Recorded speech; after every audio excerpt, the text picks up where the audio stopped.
Good afternoon, or good morning, or good evening, depending on wherever you may be. Well, hopefully at least afternoon here in Southern California. My name is Brian Pitts. I'm the Assistant Director of the Latin American Institute, and I also work extensively with the Center for Brazilian Studies here at UCLA. We are very excited to welcome you today to our panel, Making Brazil Happy Again, Brazil after the election of Lula.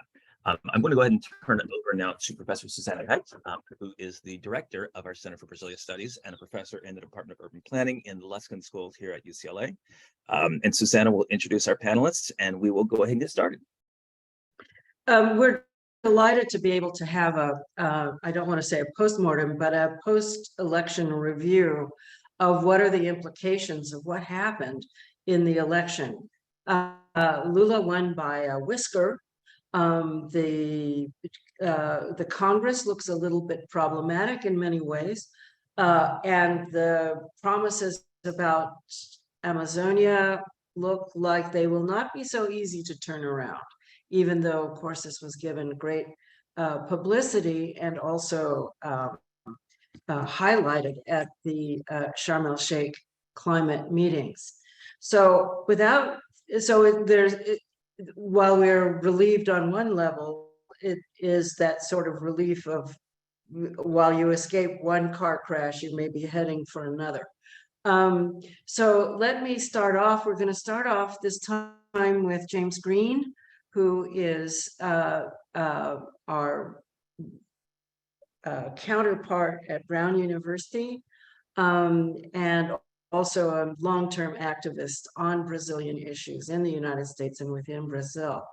Then we'll go on to Dalila Negreiros, who also is who's at the University of Brasília, works on comparative racial politics in the US and Brazil. And then Lena Lavinas, highly distinguished professor, and also a person who has worked a lot on the politics of social welfare and social politics within Brazil. So we have a really great lineup. And so without further ado, I start with James, who will give us a sort of polemical and political framing.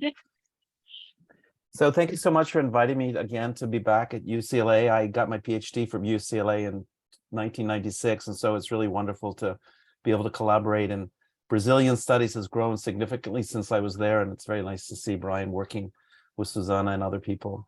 It's also really wonderful to be with Dalila, who I've just met for the first time, but she studied under one of the best scholars in the United States working on Brazil, and therefore she already has my favorability. And Lena and I have collaborated in the past, and it's always delightful to see her and work with her on the panel. I'm going to try to give a very brief overview about what happened from my perspective, and talk a little bit about international solidarity with Brazil during the electoral process and the ways in which that had an influence, I think, on the outcome in many different ways. So as Susanna mentioned, the electoral results were much closer than we expected. It was really a polarized situation, much like the United States, in which 51 approximately percent of the people voted for Lula and 49%, a little off of that, for Bolsonaro. And what is significant about that in a lot of ways is that immediately after his electoral victory, even though Bolsonaro had been questioning the validity of the electronic ballot box system and inferring that there might not be a favorable outcome if he loses the election, the pro-Bolsonaro Speaker of the House, the Câmara de Deputados, and the President of the Senate both immediately called and congratulated Lula. Bolsonaro was silent for 48 hours before he very reluctantly spoke, but not really acknowledging that Lula had won the election. And then 38 minutes after the electoral courts announced Lula's victory, Biden called Lula and congratulated him, as did many other international leaders from Europe, South America, around the world. So there was an immediate international sigh of relief and an endorsement of the election results and the candidacy of Lula, the successful candidacy of Lula. And this is very important because given the fact that Bolsonaro was following Trump's playbook, throughout the last year, people have been extremely concerned about the possibility of some kind of effort coordinated with the military to challenge the electoral results and actually even carry out a coup d'etat. And this was not just left-wing hysteria, because actually in 2021, on the Independence Day celebrations in Brasília and in events immediately prior to that, Bolsonaro made a big point of mobilizing the military, showing his support for the military, and inferring that the military might intervene should there be considered electoral fraud. He also tried to get the military to be involved in the evaluation of the electoral process, in part because, in my opinion, the head of the electoral court, it's an independent electoral commission, which is linked to the Supreme Court, and that several of the members of the electoral commission are also members of the Supreme Court. They invited the military to be a part of the process of overseeing the validity of the election process in a way to kind of undercut the criticisms of the military, but in a way it backfired, because it gave the military the right to claim that they had some authority to decide on Brazilian elections. And so they were kind of put into the system, and then allegedly did their own audit and did their own report. The first audit of the first round of the elections were sent to Bolsonaro, and Bolsonaro refused to issue them because basically the military had no claims to the illegitimacy of the elections. And then afterward, the military admitted, and after the second round, that in fact, the first announcement was that there was no extensive fraud, and then they issued an addendum to that saying, well, we can't prove there was fraud, but we can't not prove there was no fraud. So they left a very ambiguous situation. So in a way, all of us in Brazil and people outside of Brazil who were following the situation had a sigh of relief. Couple of 100,000 people gathered on Paulista Avenue in São Paulo to hear Lula and his supporters speak. I happened to have been in 2003 in São Paulo when Lula was elected the first time. And it was a very disappointing speech he gave in 2003. It was much about him, what he had done, his sacrifice, his mother, not mentioning at all the long process of social movements fighting against the dictatorship, the labor movement and social movements fighting for democracy, and how that was really the forces in the country that led to this eventual initial victory of Lula in 2003. This speech was extremely different. It showed a political sophistication and understanding of the changes that have occurred in Brazil and Lula's willingness to respond to them, whether it was about the Amazon, whether it was about the Black movement, whether it was about indigenous rights and other questions. And so, although, and this is a criticism I have of the government, they soft pedaled very much through the campaign two important issues, which was LGBTQ rights and the right for women to have an abortion. Lula decided for pragmatic reasons that he would declare that he was personally against abortion, although it was a public health issue. And although LGBT people were involved in the campaign and are now part of the transition process, and I think the campaign decided to soft pedal these issues because they were afraid of the right wing triangulating with this and circulating a lot of fake news. So these were, I think, two things that some people would be disappointed about the election results. But nevertheless, Lula had managed to put together a 10-party coalition and immediately started negotiating with other political parties of the right or the center right to join the government. And I think symbolic of this process was something which I find so humorous. There's a church in Brazil, it was founded in Brazil. It's called the Universal Church of the Kingdom of God. It built a huge temple of Solomon, allegedly imitating the biblical Temple of Solomon, and is very conservative and supported many years ago the Workers' Party when it was in power, and then supported the impeachment of Dilma Rousseff, and then supported the Temer government, and then supported Bolsonaro. And so the founder and the lead bishop of this thing declared that God had chosen Lula to be the president. And therefore, since God had chosen Lula to be the president, the Universal Church of the Kingdom of God would in fact support the Lula government. In other words, wanting to immediately switch sides and be connected to power in the government and supporting the government. And this reflects, I think, the biggest challenge that Lula is going to have. On one hand, the campaign against Bolsonaro was so broad and so extensive that even very conservative anti-Lula forces in the past, such as Global News and Folha, supported Lula in this campaign and did much to attack the Bolsonaro government.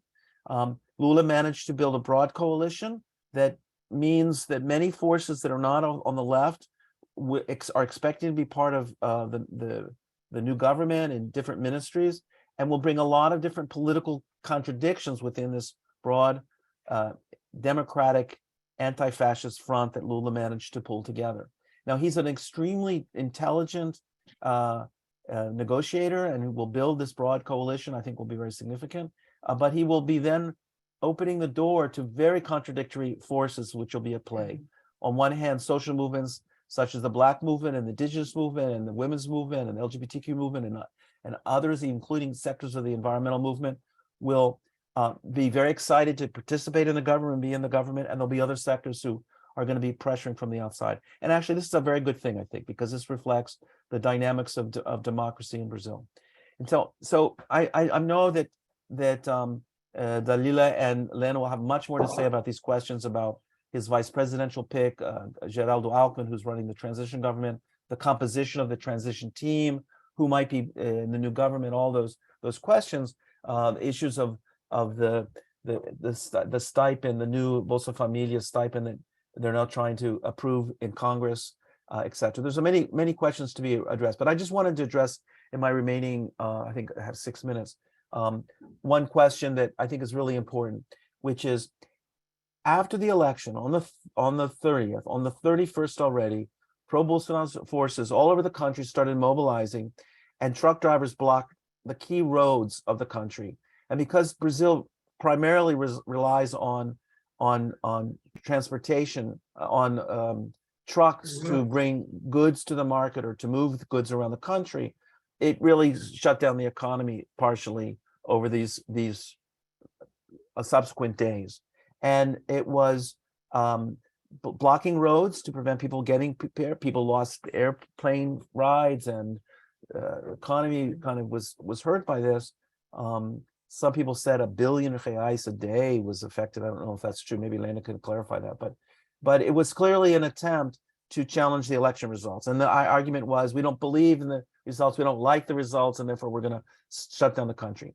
And then as it became really pressure grew against them, because people were saying this is really violating people's rights to go to where they want to go and to have freedom of access to places.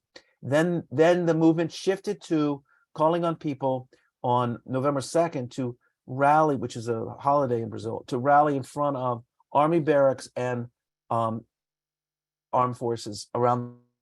And so hundreds of thousands of people in front of these headquarters, what they called, at first they were calling for military intervention.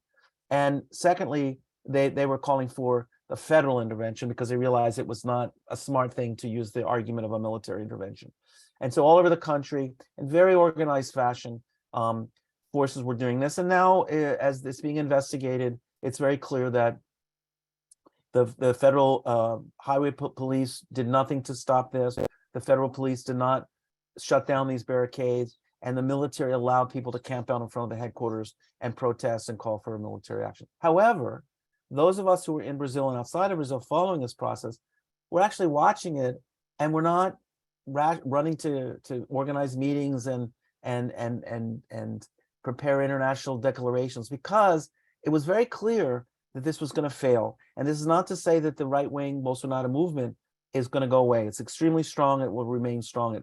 It did a very good job in the Congress in terms of electing senators and congresspeople. It's a very important political force in the country. However, a coup did not happen. We were watching an attempted coup for a week and looking at it and realizing it wasn't going to happen. And why wasn't it going to happen? Because the armed forces understood that the price to pay to be involved in a military intervention would be too costly for them to do that. And precisely it was because the Biden administration sent clear messages last year through the CIA and then through the Ministry of Defense, through the State Department, that they believed in the electoral process in Brazil and believed that the elections would be free and fair. And secondly, that they would not support in any way the armed forces of Brazil carrying out any actions that were overtly challenging the election results. And this was ratified by a very consistent activity that the Washington Brazil office organized. Washington Brazil office was founded several years ago and was officially launched in January of 2022, and we've been working since 2016 in Congress, building support for democracy and progressive change in Brazil. And so there were 2 congressional letters from Congress people, from senators, a resolution by Bernie Sanders, which was unanimously approved in the Senate, calling for an end to economic and military aid to Brazil should the military interfere in the elections. And it seems very clear that this worked. It was a tremendous pressure on the military. And we have kind of indirect sources of people who were involved in discussions between the United States and the armed forces, in which the armed forces were not happy with this, but they really did rely on the United States for training, for arms, and for geopolitical kind of alliances. And so the Biden administration did this. And as I complete my talk, I just wanted to ponder something which I thought was very interesting, because when we started doing this work early in the year, Bloomberg leaked the fact that the CIA had a meeting with the armed forces in 2021. And then the State Department said, well, we don't comment on meetings that the CIA has anywhere, but we want to say that we believe in the Brazilian elections and we're against any military coup, which is a total radical change from 1964, when the United States financed, backed, and recognized the military regime. And so I spoke a lot on Brazilian media and the left media in many places, and people kept on calling in or sending messages saying, like, you're so naive. What do you think you're doing? Why would the United States do that? Imperialism is only interested in getting profits out of Brazil and taking over the Amazon and the oil fields and the pre-salt. So it was a really strong anti-American sentiment in which people were not able to kind of, I think, see a current reality. And what is that current reality? That in spite of all the geopolitical interests the United States might have in Brazil, in terms of competing with China or 5G or trade relations or other questions, the Biden administration has been traumatized by Donald Trump and what he has done, and understood that Donald Trump and Bolsonaro were close partners, that Bolsonaro was the Trump of the tropics in many ways, copying what Bolsonaro was doing. And in no way were they interested in having a far-right government get reelected in Brazil when there's a rise of fascist governments around the world, Italy and Sweden being 2 recent additions to the far-right worldwide. So in spite of other considerations of the Biden administration and U.S. foreign policy, bipartisan foreign policy, in this specific case, the Biden administration, from my perspective, understood this was a very important move to take. And I think it was essential in averting the coup and also allowing us to kind of watch that attempted coup happen without being in hyper mode and in panic. And so I want to close not by creating an illusion that all is well in Brazil. The challenges of the Lula government are going to be immense. The challenges of the responding to the far right in Brazil are enormous, and it's not going to go away easily. And they're going to be a very vocal opposition to the Lula government for the next 4 years. But nevertheless, this was a tremendous, tremendous victory for democracy in Brazil and internationally. And everyone is now breathing a sigh of relief. They're going to prepare to the next phase of what's going to happen, but they're just relieved in a way that was very reminiscent of when Trump was elected. I was in New York at the time, and for half an hour, people banged pots and pans in New York and went out into the streets and had a carnival, something which Americans don't know how to do, but they did it. So I think that's the sentiment people have now in Brazil. And those of us who have been involved in activism in Brazil for years know it's going to be a very difficult road ahead with the economy, with this broad coalition with the far right, with all of the expectations of social movements that may or may not be met and the frustration around that. But nevertheless, it's a good day for Brazil. And I want to end there. Thank you so much. I think I was right on target in terms of time. Yes, you were. James, thanks so much. It's, as we all feel, it's very ambiguous what is coming down the pipe. So there's reason for optimism, but also anguish as well, and angst. So Dalila, you're up next. Oh, hi everyone. Thank you for the invitation. I'll try to talk a little bit about if Brazil will be happy again, especially thinking about Black Brazilians. And what I prepared to talk here today is based on my experience in this election, but I also need to highlight the fact that I am in Brasília, which is the capital of Brazil, and is one of the regions where Bolsonaro won. And we have a saying in Brazil, like that we say that the happiness for Black people is the happiness of a fighter, because we feel reasons to fight while happy. And we are in the struggle, even when we are happy. And I can say that we are happy. Also, I think we are rediscovering what happiness means for a country that is fighting fascism, because we are still living in the Bolsonaro era. And this means that we are fearful of the present and the future. So even in the most like hopeful scenario of the future, we have like many of our social policies destroyed, especially the policies for Black people, the so-called policies for racial equality. So we have this society that is more violent. We have more access to guns, more people are more armed and less vaccinated than in the last like 20 years. And this election was probably one of the most violent elections that I ever experienced. So we have like, even here or in Rio de Janeiro, Salvador, a lot of people were fearful during the campaign, fearful of using red. It was very difficult to make the campaign on the streets in this climate of fear.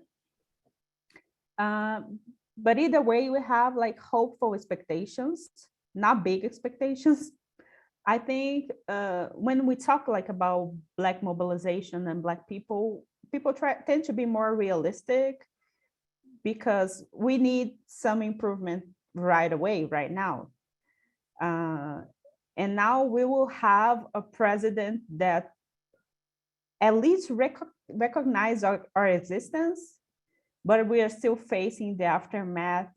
Not even the aftermath, we're still living in Bolsonaro government and under his influence. Since the election, the climate of political dispute is still going on. We still have a lot of violence from Bolsonaro supporters happening. So we still have like protests requesting military intervention. We have this on daily basis here in Brasília. There is a fear that some, Bolsonaro supporter or a group of them could get inspired by the United States Capitol attack of 2021. This is very present in any daily conversation of, people who support Lula. We have like this Congress that is formed by, gun lobbyists, leader of Christian churches, businessmen, landowners. And we also have like this, the speech is changing. We have this neo-Nazis movement, and we have this country that what we had as a social fabric, a way of dealing with each other that is done. The 4 years of Bolsonaro government added to other structural factors challenge the perception of Brazil, even like the international perception of Brazil change, and our perception about ourselves change, especially in the dynamics, in the relationships, in what regards gender and race. And I want to highlight that one of the few educational policies that Bolsonaro held was about the military schools. So they start to fund those, military schools. And this model is a problem in many states, because unlike the old military schools that had more resources, those schools, they're just run by military, especially cops. And because the country is more violent in the speeches, in the daily interactions, the schools are very violent as well. So here in Brazil, we already have reached like, I think 16 military schools. And the management of the schools is not only military, it's racist as well. So we have like, they target, especially the hair of Black girls and Black boys. Some students, they were attacked inside of the school by the police, including the use of pepper spray inside of classes. So we have the teachers union compiling those cases and cases of violence inside of schools. And some of the worst seeds of Bolsonarismo are flourishing inside of schools. So we have like in private schools here in Brasília, in São Paulo, Santa Catarina, Rio Grande do Sul, some students, they start to share racist content after Lula won. So in some cases, students also share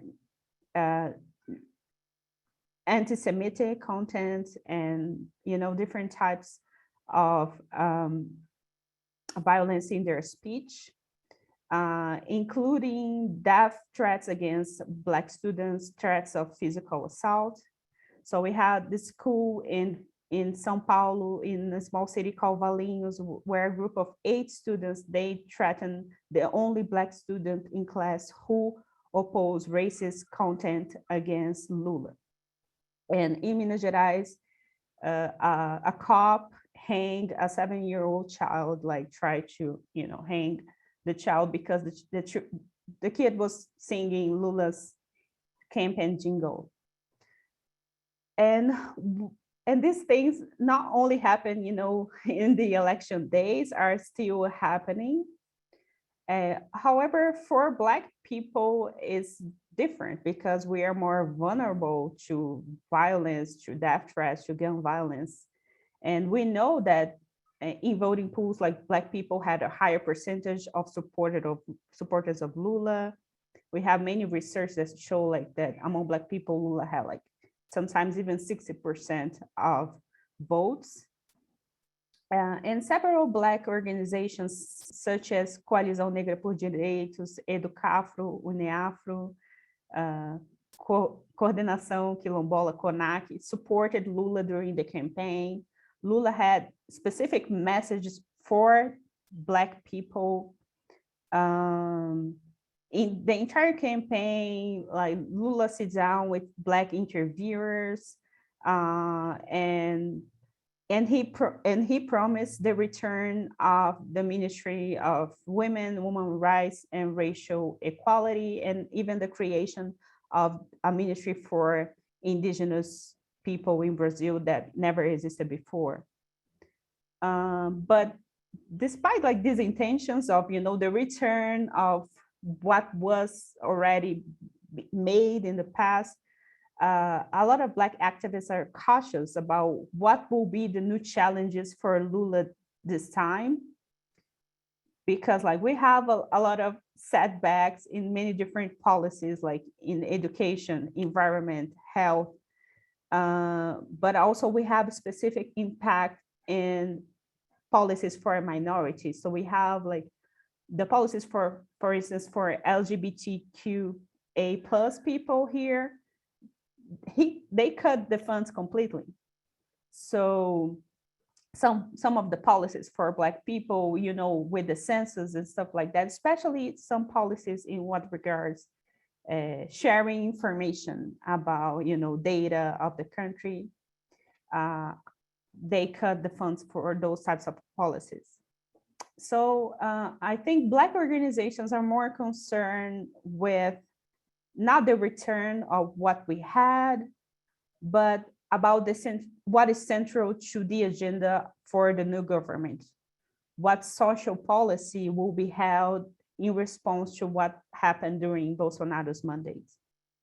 Of course, there was a lot of debate about the composition of the new government, how many women will be there, how many Black people will be there. But Lula, he was very precise about talking about, you know, food security as, you know, a key agenda as it was in 20 years ago. But at the same time, like we have like now Black workers earn less. I think now a Black worker earns, I think 25% of a white worker earns. and this is way much more than we had before. There was a moment that was 50%, and now, you know, so we have like now this transition team that Lula held together. We have several Black intellectuals, but we have those contradictions because, like, in my view, Black people did not need much to vote for Lula, like big promises. We would vote for Lula because it was the only options that we had to take off Bolsonaro. But at the same time, we have like, there are some expectations that this mandate will at least have a better dialogue with Black people, and considering like people that he invited, like Silvia Almeida, Nilma Lino Gomes, Gilvânia Maria, Douglas Belchior, Ieda Leal, Preto Ferreira, Roseli Faria. Those are great Black Brazilian activists, great Black Brazilian intellectuals. But we are worried about the resources. So as was said, during like the Bolsonaro government, the military held huge positions in the state. Getting them out of power will be a huge challenge. That is this complex situation in Lula in what regards the governability,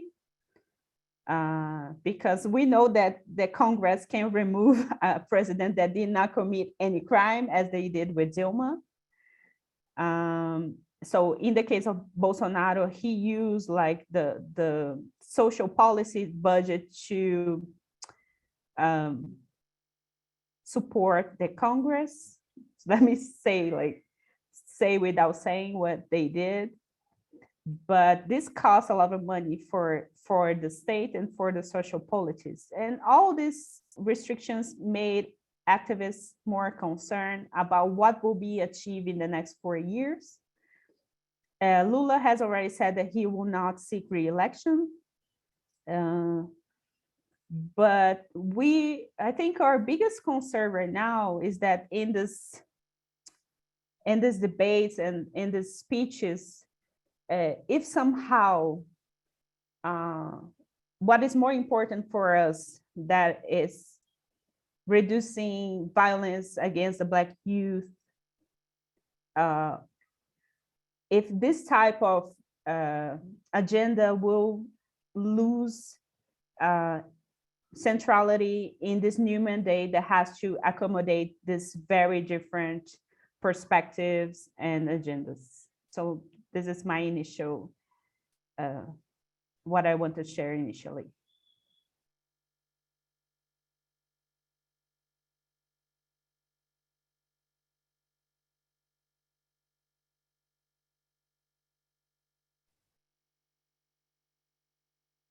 I think we need you to unmute, Susanna. Okay, hang on. There you go. I think you're making extraordinarily interesting points, and I think that both with you and James, we're really seeing this kind of ambiguous triumph, and that the structural features are in many ways much worse than they were in the earlier times.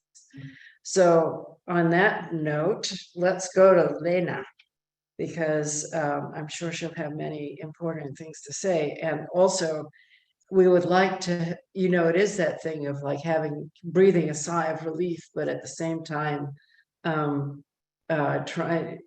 looking behind your back, making sure no one's going to, you know, do you in. So Lena, why don't you follow up on these very interesting things, one about the coup, one about the dynamics, and then very much about the racial implications of this new regime. Oh, bom. Hi, everybody. Susanna, Jim, Dalila, Brian.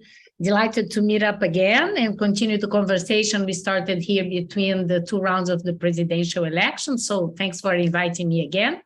There is much to discuss today, given the expectations of profound change that the victory of President Lula, Democratic Front, that supported him in the runoff brought to Brazil and to the international community as well. I think this is very, very important because you see, foreign policy in Brazil will change radically. And this makes a big, big change internationally for Latin America, for the global South. This is fantastic. And despite all the anxious I have, the anxiety, and you see the risks and everything, I'm fully sure that this new term, Lula's new term, will be, despite all problems we may have, he will try to do much more than he did in the past. And this is why I think, because he will not run again for president, it's very unlikely, even though if he has already 80% support in the polls, maybe he will change his mind. I'm not sure. And so I think he will do his best in order to really make changes that were pending problems that he was unable to address in the past. So it was amazing, this feeling of relief shared by so many people beyond the borders of Brazil. We are healing again, as Jimmy said, which is crucial to continue fighting the good fight. Because as Dalila said, we are still fighting and it's going to last for quite long. So my final words in our previous roundtable were that if the victory were too narrow, Bolsonaro could then contest the results.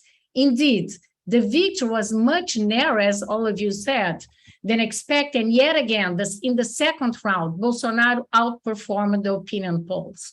But he did not carry through with the idea of challenging the results, most likely because, it's my opinion, as he said in his 2-minute speech, the far right is now solidly entrenched in Congress. So I think this makes a big difference. The hard right opposition now controls 60% of the chamber. In other words, the longer-term project of the fresh Brazilian far right is taking root from within the parliament. Therefore, the threats to the democratic order that he supported, that Bolsonaro supporters have attempted in the streets by blocking the roads, as mentioned by Jimmy and the like, have not only been easily repressed, but have also run out of steam for now.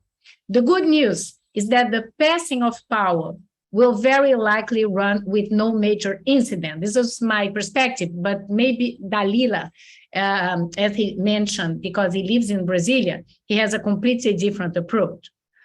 Bolsonaro amassed 7 million more votes in the second round as compared to the first round, collecting total 58.2 million votes. Lula got 60.3 million. It was a 2 million vote difference, with abstention falling for the first time in the runoff.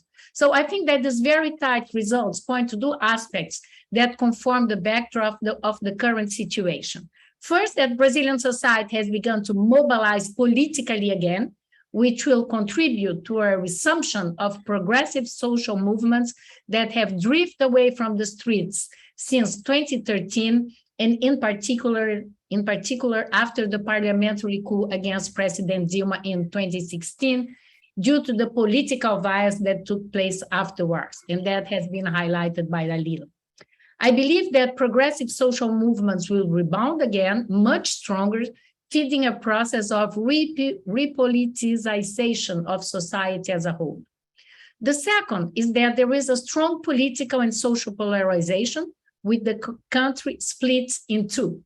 This will require an even more successful performance by the Lula III government, in the sense of not only meeting general expectations, but truly providing the basic services, protection, security, prosperity, and well-being that can disarm and push back the conservative and human rights denying far right. And this will not be easy, given the present situation, as you have all stressed, of the country, due to the destruction from within of state institutions and governing bodies, which will have to be rebuilt, many rebuilt from scratch, for having lost under the Bolsonaro's administration more than 90% of their budget, due also to the economic context of austerity and low growth, the sharp deterioration of several social and environmental indicators requiring urgent action to reverse the trend, the surge in organized crime everywhere, but especially in the Amazon, where illegal mining, for instance, registered in 2021, the sharpest boom in 36 years. At first glance, the picture looks disheartening, but it is by playing the game that you change the game and you can score goals. So I want to bring up for discussion 2 takeaways from the elections and the transition underway. But before that, as mentioned by Dalila, I would like to make a quick digression on the transition team. As you know, President Cardoso created a law that facilitates the transition of powers, cementing it in the collaboration between the outgoing and the incoming teams. President-elected Lula has set up 31 thematic groups to reflect on the priorities of the new government, bringing together more than 200 politicians, specialists from different fields, and former cabinet members of the PT, the PSDB, and also including liberal economists. I think that this effort demonstrates the will to preserve dialogue, diversity, and cooperation between all parties involved in shaping a potential majority, a majority in the making. It doesn't exist yet, but there is a project of create a new majority in Brazil, a democratic majority. And I think this is very important. So my digression stops here. So I mentioned 2 takeaways. Firstly, the center-right media outlets and some business who openly supported the Lula-Alckmin ticket in the second round already expressed criticism of one of Lula's most important promises, to put an end to the spending cap, a constitutional amendment introduced in 2016 after Dilma's impeachment. As you know, the cap has frozen the real increase in public spending for 20 years until 2036. Lula wants to revoke it because it's necessary to revoke it. The immediate consequence of his speech was a significant drop in stock market prices and a depreciation of the real against the dollar. The pressure of the financial markets is brutal. Each time Lula insists that it's necessary to improve public provision by freeing up the budget, the dollar goes back up and the stock market goes down. It's worth recalling that Bolsonaro spent almost 800 billion reais outside the ceiling during his 4-year term and suffered no such pressure from the markets. So this pressure from the markets, there is a sense of this, and it's important to understand and to stick to it. The 2013 budget drafted by Guedes, the Ministry of the Economy under Bolsonaro, has promoted so many cuts that if the spending cap is not revised, it will be impossible to govern. Notably, to preserve the Bolsa Família program, it will be renamed Bolsa Família, maintaining the amount of the benefit paid this year under Bolsonaro's, and that now corresponds to half a minimum wage.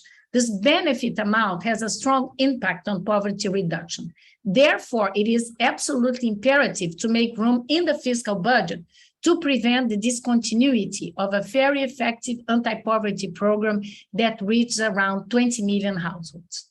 But to revoke the cap, it's necessary to change the constitution, which requires the approval of 2/3 of the House representatives. That is not going to happen in the foreseeable future. Lula's proposal is then to withdraw the expenses of the Bolsa Família from the fiscal budget, which amounts to 175 billion reais, as well as other resources that have been frozen and that should not have been frozen, since they are not public revenues. I mean, this is not public money, such as donations received by universities or own revenues like grants, for example, also national or international donations to develop environmental projects, as in the case of the Amazon Fund. While the right wing in Congress supports the withdrawal of the Bolsa Família from the budget only for the year 2023, next year, in order to negotiate this rule break every year and obtain political and economic gains. The proposal delivered yesterday to Congress does not establish a time limit. So I think this is the first major confrontation of this transition process. President-elect Lula seems determined to push through his agenda. Therefore, if the conflict over the budget and public spending paralyze the implementation of his agenda, I believe he will finally put the tax reform on the table to change the structure of the tax system. He and President Dilma never risked doing this during the 14 years of PT governments, but now it looks impossible to avoid. In addition to growth, only a progressive tax reform can actually free up resources to pave the way for a new cycle of economic development with social justice and sustainability. As of 2022, the sum of tax waivers is estimated at 500 billion reais, nearly $100 billion, or 25% of the government's federal budget. It's worth noting that these figures refer only part of the total tax waivers in Brazil relating to the foregoing of federal taxes alone. In Brazil, dividends, as you know, are not taxed. Profits and dividends distributed to partners and shareholders, individuals or legal identities, domestic or foreign, are exempt from income tax. A progressive tax reform would mainly focus on increasing the share of taxes on income and wealth in the total tax burden, along with reducing the weight of consumption and payroll taxes. So far, the proposal has remained buried in Congress. So will it be possible for the Lula-Alckmin coalition to successfully tackle a sound tax reform without which they will have few instruments to effectively and fairly address the consequences of global warming and the climate crisis? What is in fact at stake is whether Lula 3 will be able to break away from austerity policies and incentivize growth again, promote redistribution, and consequently tackle deforestation and other urgent social and environmental issues, like strengthening the budget for science, almost non-existent today, or whether the neoliberal logic will continue to prevail. It is then important to follow up on how this democratic front will play out. My second and last takeaway concerns the issue of reproductive rights and women's rights that has also been pointed out by Jimmy. During the televised debate and throughout the campaign, the abortion issue once again demarcated the political camps and led Lula, after having initially maintained that abortion is a public health problem and that it's up to women to decide, he backtracked. And he did it in an unnecessary, extremely aggressive way, even accusing Bolsonaro of being pro-choice. Both ended up publicly declaring themselves anti-abortion, which will inevitably have serious consequences for Brazilian women. Contrary to what happens in other Latin American countries like Chile, Argentina, Colombia, social conservatism continues to spread in Brazil based on the denial of a fundamental right, the right to abortion. It's no use, on one hand, to make it a priority to fight gender-based violence in order to reduce the alarming rates of femicide in Brazil, as Lula committed himself to do, and on the other hand, to refuse to question the very logic of patriarchy, in which women cannot dispose of their bodies as they wish. Lula reiterated many times being anti-abortion, and also in an open letter he wrote to the evangelical population on the eve of the second round. In this letter, he eventually referred to Brazilians as citizens and Christians, which is against the secular principle of the Brazilian state. This means that, again, women's rights will be sacrificed in the name of governance, which has already occurred in past administrations. In so doing, Lula pushed the decision to the Supreme Court, which up to now was not able to rule on the discrimination of abortion. I believe that given the progress being made by feminist movements in Latin America regarding the right to abortion, the leadership that Lula hopes to regain on the continent today may be impaired. So my point is, I would like just to stop now and having pointed out these two issues, because I think that even though Lula seems to be completely committed to really address a wide range of issues that are pending issues and that are huge problems that Brazil has been facing for several years now, I think that the means to do it suppose that he will be able to really overcome austerity policies in Brazil. This is what is going on in Colombia. This is what Boris tried to do in Chile, but he did not succeed so far. So the big problem is what will happen regarding the control of the budget and the control of all the resources, natural resources, the budget resources, all resources we have in Brazil, that for the first time, it will be possible to really redistribute them according to principles of social justice. So I think there's a lot of things at stake, but despite all my criticism, and I've been very critical to the Workers' Party in the past, I think that maybe with the resumption of social movements in Brazil, with the repoliticization of the Brazilian society, things could finally change. Thank you.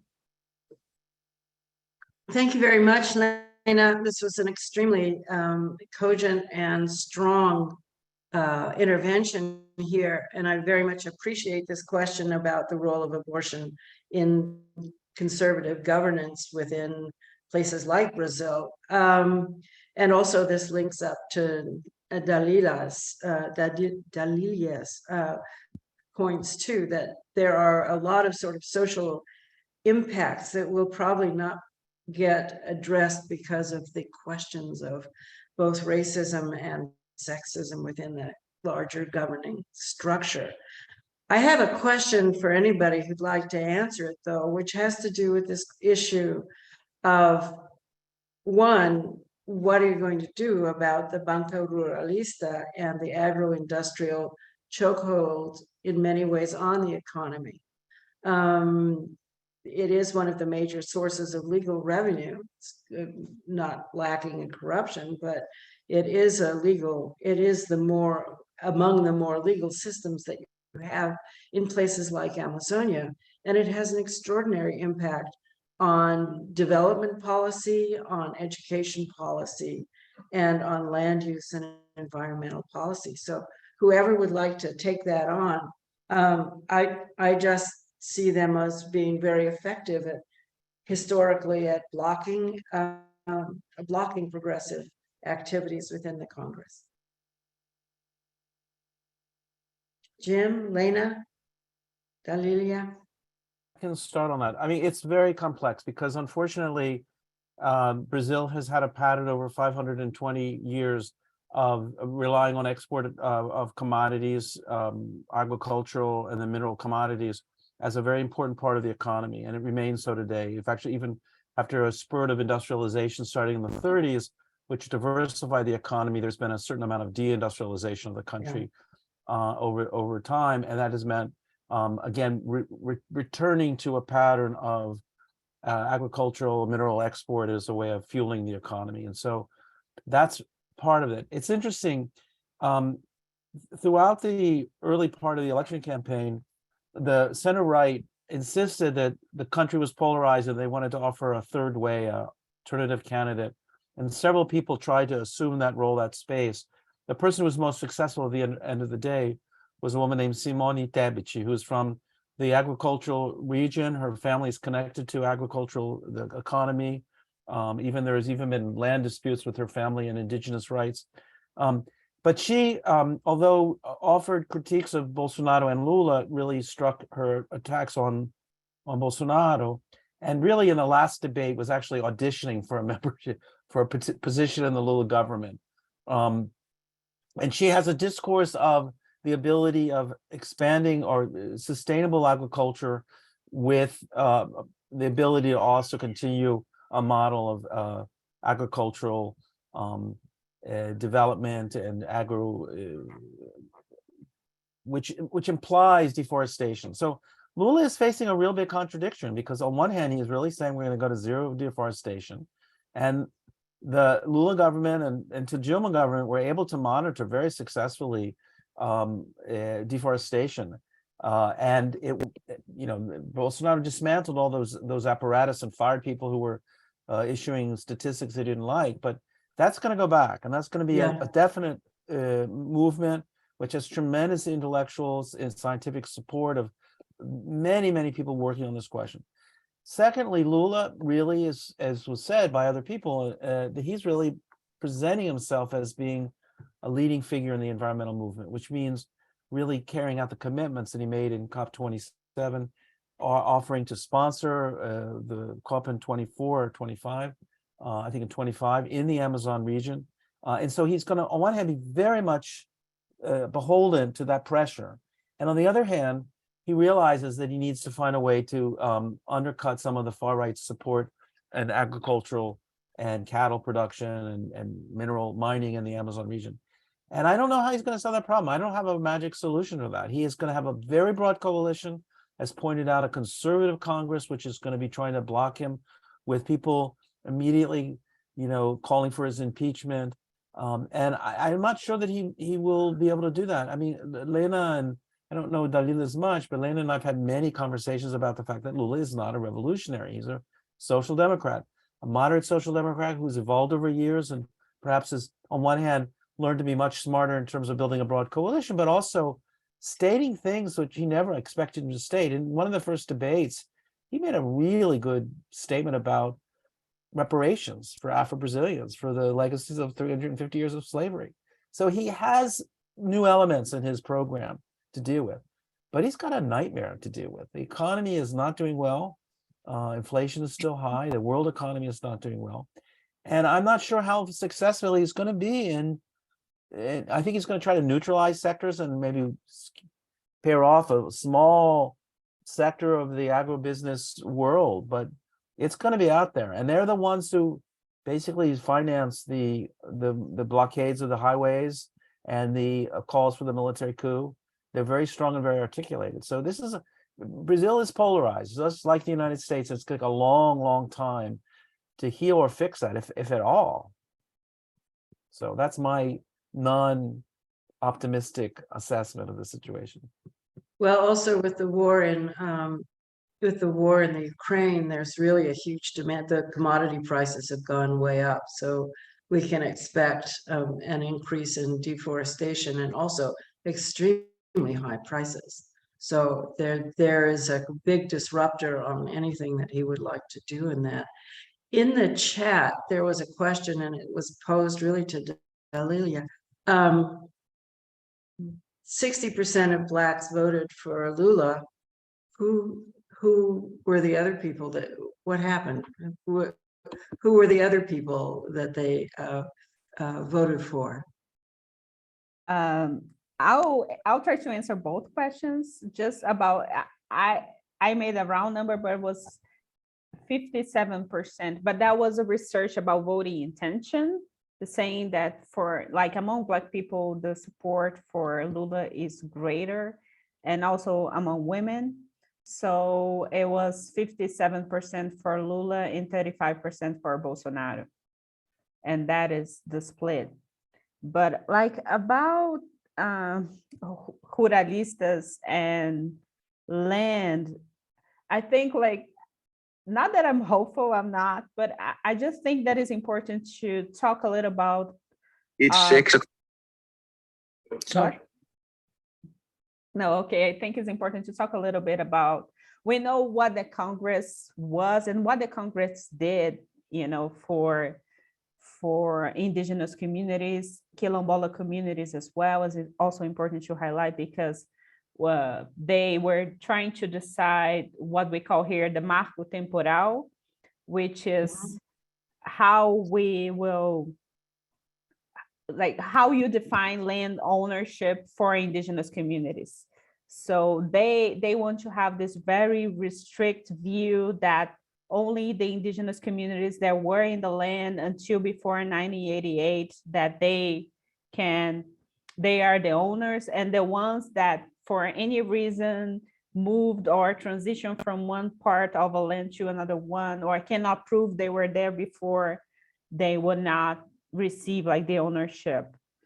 And so, and this is very important, and it depends on the Congress. However, a lot of the land ownership procedures that were stopped were, in the federal government, thinking about INCRA, MDA, the government bodies that used to deal with this type of policy, they were frozen. They were not working. What happened with FUNAI is a great example of how you can use this body that was created to protect indigenous community, to harm indigenous communities.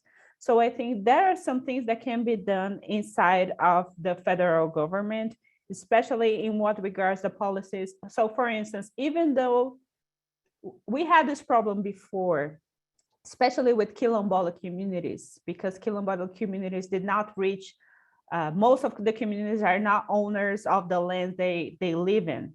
They're still waiting for the procedure that used to take, many years. It's very complex because you need, anthropologists and stuff like that. But even when you did not have the ownership, you still could have like support to grow a farm, to, have food security, social programs that could help the community to wait for the ownership of the land. So I think it's that type of policy that people are waiting for or rooting for, because even though you have this Congress that is pretty much against everything, like in what regards to human rights, or not supportive of indigenous and Quilombola communities, we still used to have some policies that can be rebuilt to aid those communities. And I think it's something that is against what ruralistas want, but it's something that can be done. Lena, you want to chime in? Yes, I would just like to add some comments on what has been said.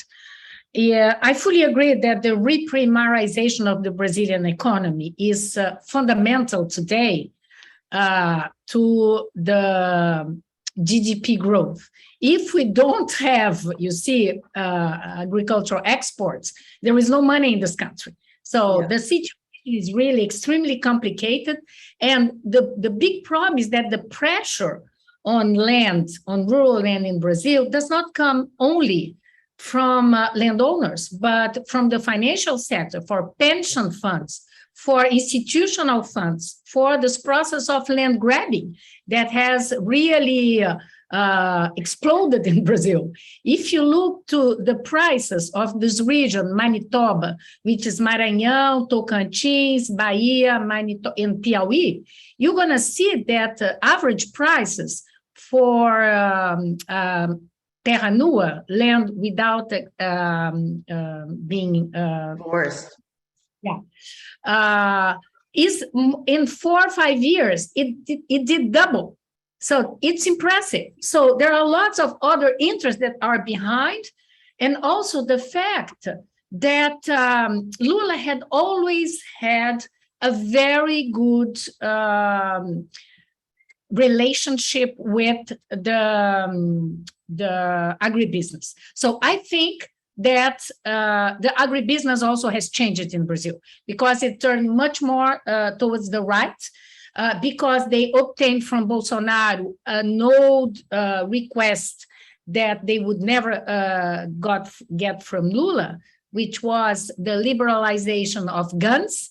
And so I think that a very important sign that Lula will again take control of the political situation in the rural areas in Brazil and have a new dialogue with the agribusiness sector. The first thing to do by the new Ministry of Justice is to ban guns and to revoke all the laws that have been approved under Bolsonaro.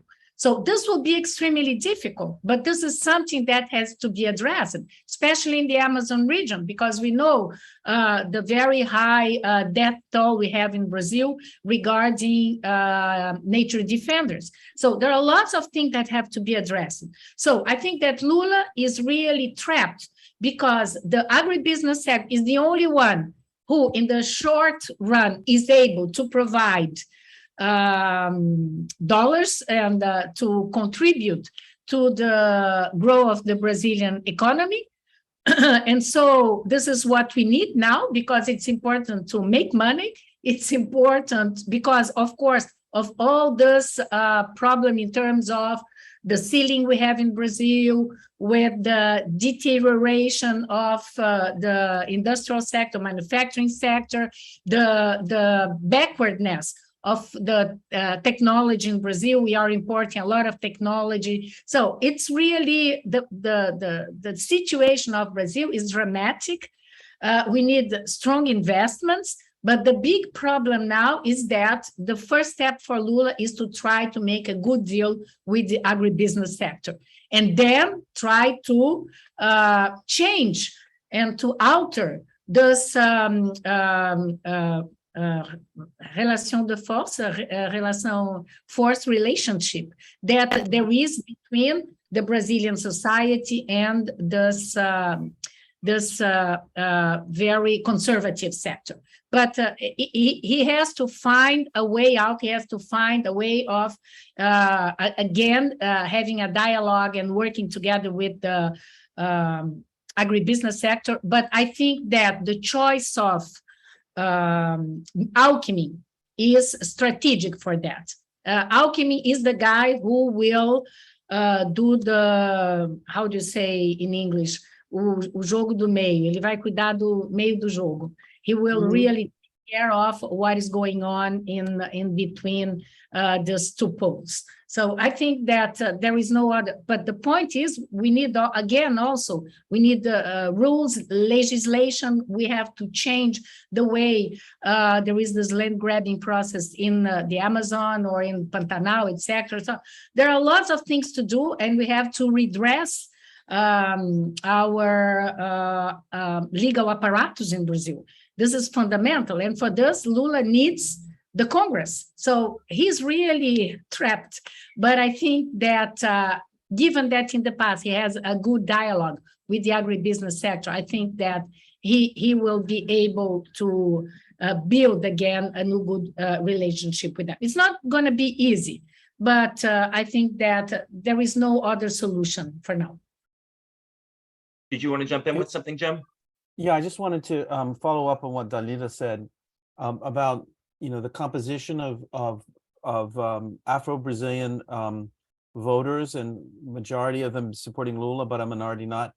I might have mentioned this in our last discussion, but on 7th of September, I was in Rio and I went to the Bolsonaro. It was the 200th anniversary of independence, and I went to the rally in Copacabana just to get a feeling of it. And I was really struck by the number of Afro-Brazilians that were there. And I think largely, I didn't interview people to know this, but I think it's largely due to the fact that many of the evangelical Christian churches are very, very important among lower income people in Brazil, most of which are Black, and therefore they provide kind of a safety net, a support network, a spiritual outlook. And so there are many, many, many Afro-Brazilians who are evangelical Christians, who are part of all the different, from the Assembly of God to the Universal Church of the Kingdom of God.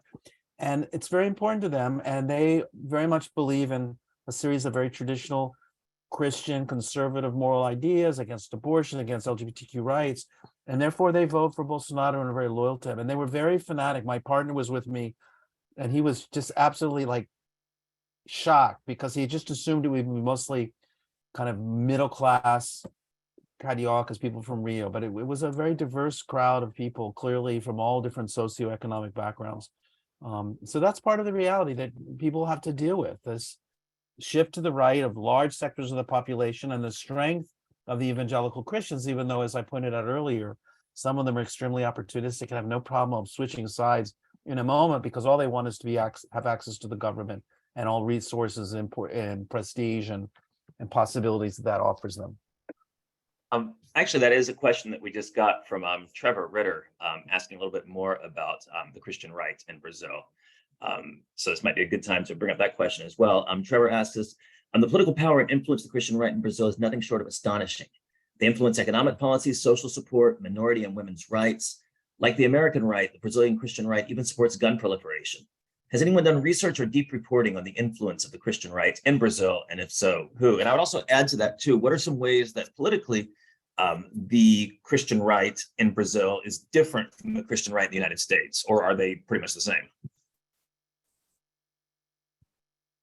I mean, I'm not an expert on this. I'm sure, I don't know if Dalila or I know a little bit about this question, but do you want to answer it? I think I Dalila? can talk about what I know, but not about what I studied, because it's not my area.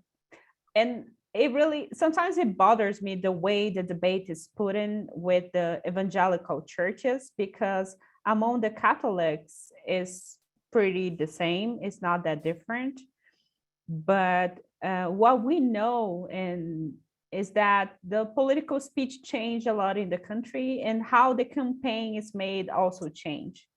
So, well, all my family is evangelical, so I can speak because I receive all the propaganda. The political campaign is happening inside of the church. Even sometimes when the leader is not, when they don't want to, it got infiltrated somehow in those groups, because the alt-right has really very successful way to communicate, and the left is not as successful in communicating, in finding bases and finding groups, and even having some cult-like tactics.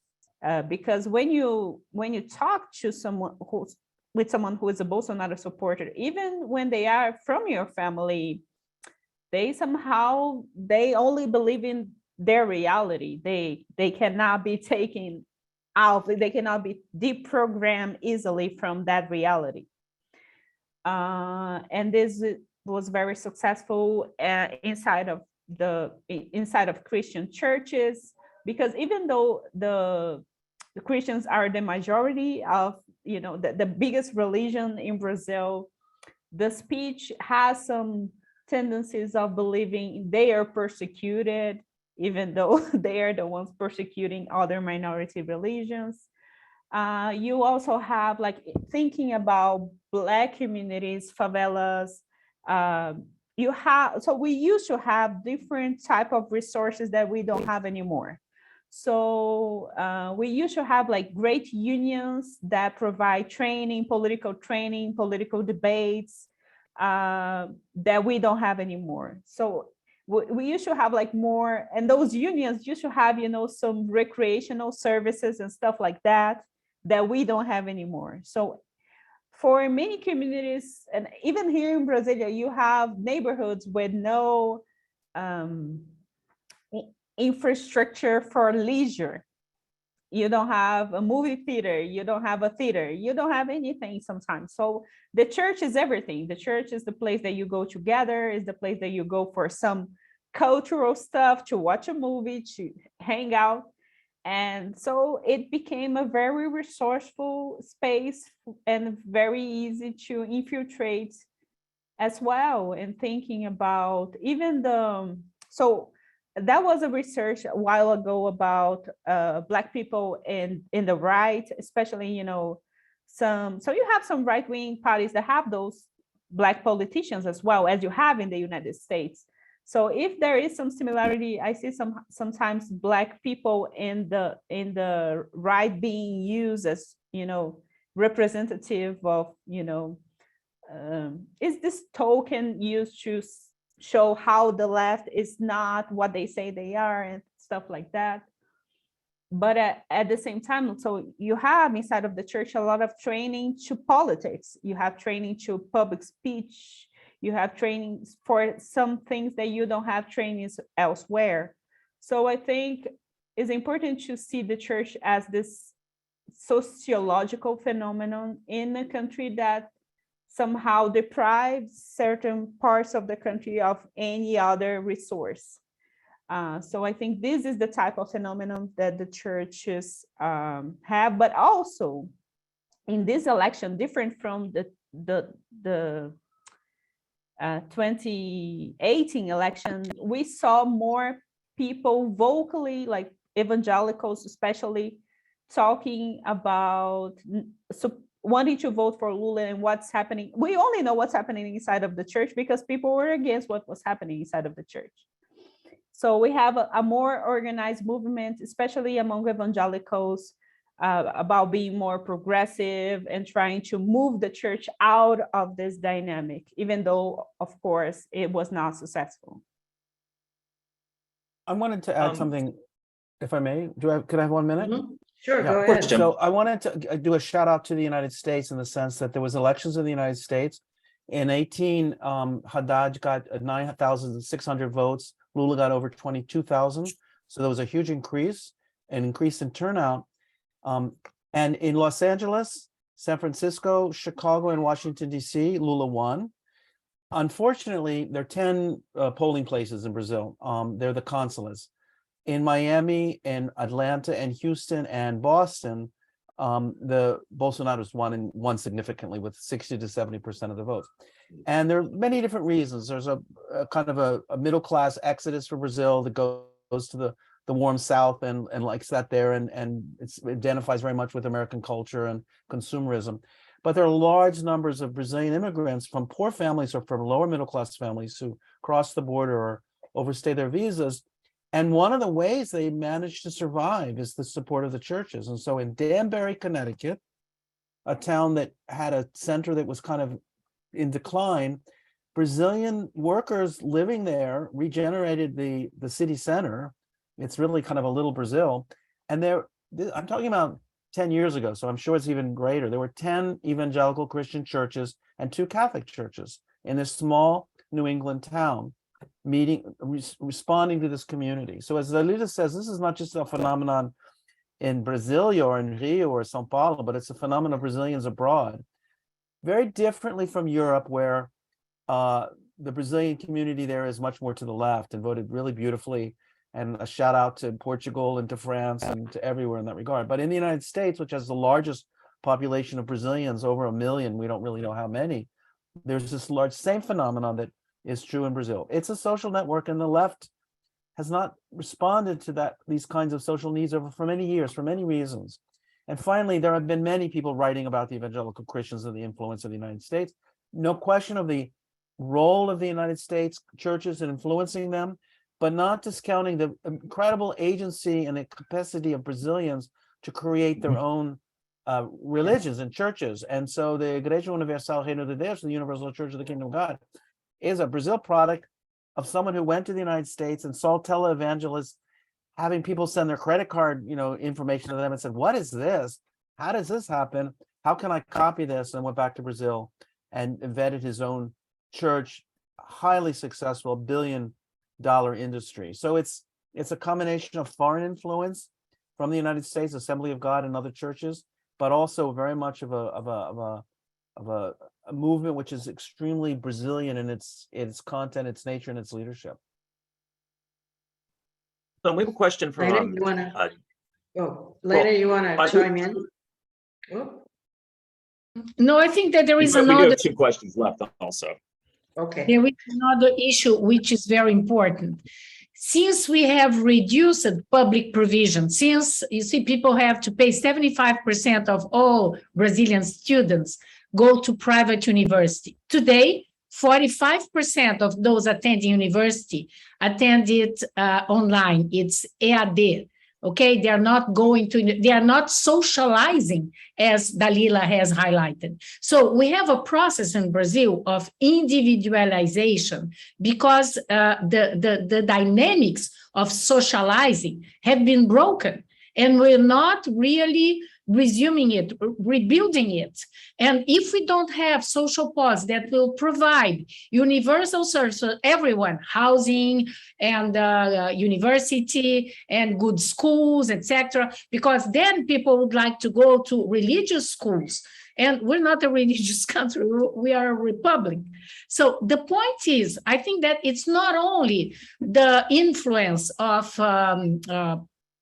churches, evangelicals or Catholic churches in Brazil, or it's the fact that the retreat of the state in terms of providing what is public has definitely created a mentality, a mindset that the individual has to count on himself, on his very little community, small community, which is the church. So we have to reverse this trend, because otherwise things won't happen, because we need to socialize to be part of this big, great, fantastic society. But this is not the way things are going on, because we continue to have an extremely segmented society.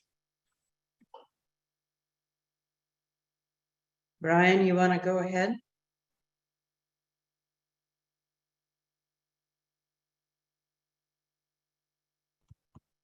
Yeah, so do we want to go ahead and take one more question, or do we have time?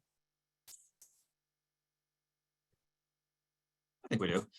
So we have a question from Joe Barra. He had to step out just now, but he is project director of the Human Rights in the Americas project in the Promise Institute for Human Rights here at UCLA. And first question he had for us, I might have time for the second one, but he brings up comparison between the situation in Brazil right now and the situation in Honduras recently. And so specifically it's for Jim, while in Honduras after the 2021 elections, it was clear that the US guaranteed transparent and fair elections and the peaceful transition of power. However, my friends there noted the contradiction of this as an ongoing expression of US hegemony and reflective of ongoing dependency on the US and subjection to US power.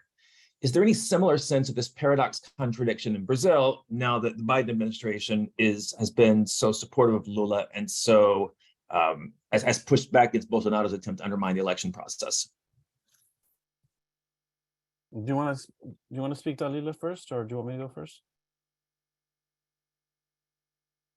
Tanto faz, quem quiser. I think you can go first.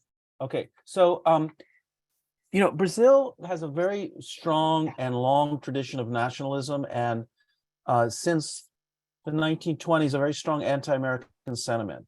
And it's very justified for so many reasons that we could go into. The most dramatic is the way in which the Johnson administration supported the dictatorship in Brazil.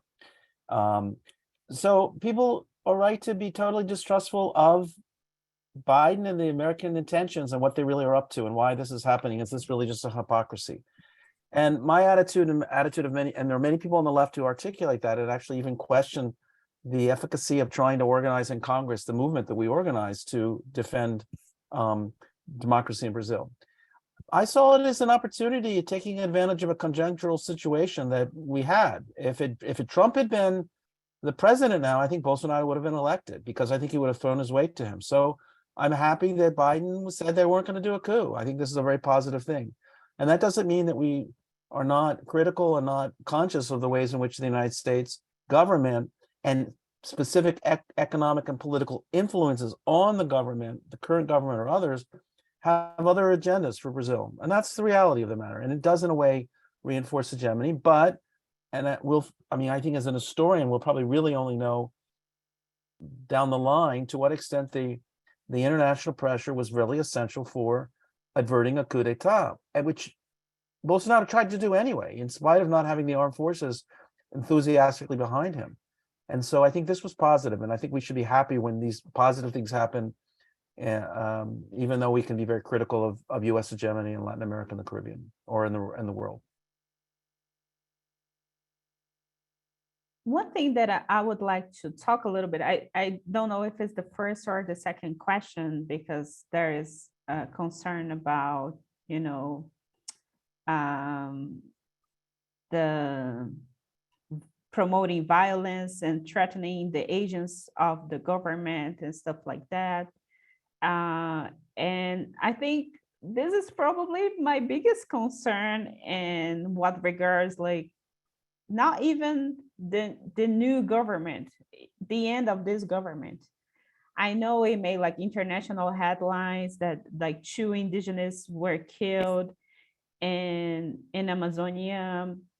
Bruno Pereira was someone that everybody that I know knew and admired. And we have like many other activists and human rights activists that were threatened or killed. And the problem that we have now, and how, because it's not only military and government, we have a party, like a police party right now. If you see people who were elected, that like even here in Brasília, I think we have at least 4 or 5 like cops or military that were elected for, you know, deputy and stuff like that. And we have the same militia that we have in Rio de Janeiro that expanded to different cities. So the cops, they don't need to obey the governor anymore. That you saw that happen in Ceará, in many different states. So I think public like safety is a real concern. And even if we think about, so if, for instance, we lost, not that we had, but we lost gun control. Like we have like those people buying a lot of guns and selling out those guns to, you know, the crime and stuff like that. But even if you turn away this law that allow people to buy guns, you still have no control over the police. In most states, you have this paramilitary forces in many states, and they are a political force that, you know, is not recognized, but is very resourceful right now. They gain a lot of power and momentum during, you know, Bolsonaro's government. And it's something that we don't have any, I don't have any answer, and we don't have agency over this. And even now, you saw what happened during the election with the Polícia Rodoviária Federal and how the police disobey like the Supreme Court. They did what they wanted and not allowing people to vote, to go to vote in certain cities. So I think like, I don't know how bad it will be or how this will be negotiated.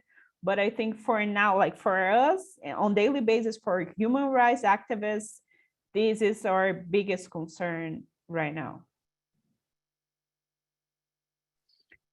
I would like just to make a comment on what Jimmy said on this anti-American sentiment we have in Brazil is within the left. I think that the left, we have an old left in Brazil. This is really my approach.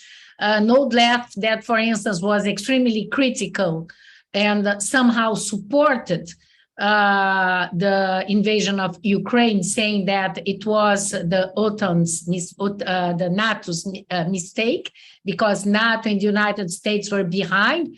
I had a lot of discussions with friends in Brazil saying, but guys, look at what happened. You cannot say that the United States were behind and it's their fault that they were expanding. Look at what the French president Macron said about NATO. He said, NATO is dead.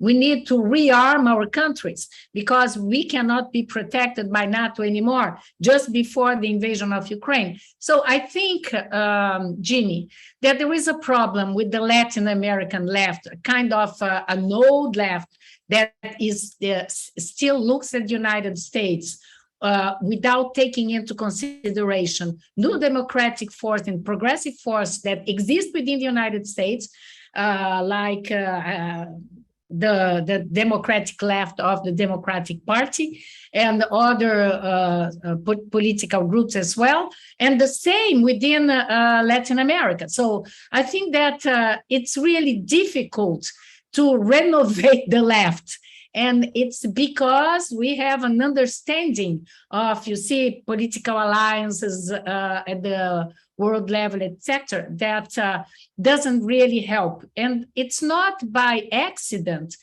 that the left is also so fragmented. And you see people shift parties all the time, etc. So the Workers' Party is still the most important leftist party we have, but there are other parties that are trying to get more presence in Congress, etc.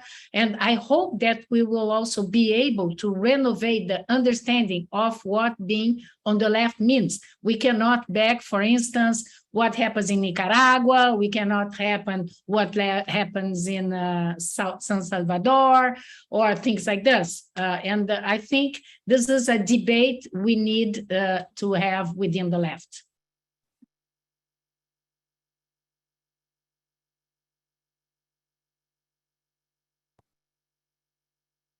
I think we have run out of time. Acho que Again. esgotou nosso tempo. Yeah. And once again, thank you so much. This was extremely interesting and both uplifting and depressing. I don't know, this is how we live now. But thank you so much for your insightful contribution. This was really, really extraordinarily interesting. And I don't know, because we have to start doing this every month. Everything is going to start to change so much. But anyway, we look forward to maintaining contact with you, and perhaps at some juncture we'll actually be able to have you live with us. Brian, would you want to add anything? I think we have reached. I think we've reached the end of it for this time. Yeah, I concur with what you said. I mean, for myself, certainly the initial euphoria that Lula had won, that Bolsonaro was leaving, has been, I want to say replaced, but it's now sort of coexist alongside the recognition that 2022 is a very different context from 2004 and from 2002 and from 2006 for the Workers' Party, and for Lula as well. The right is so much stronger now. Deforestation has progressed so much further in the Amazon. I mean, kind of like how we felt probably when Biden was elected in 2020, right? Positive, but at the same time, the strength of the right in the United States is really discouraging for those of us who are not on the right. So yeah, I concur with you completely, Susanna.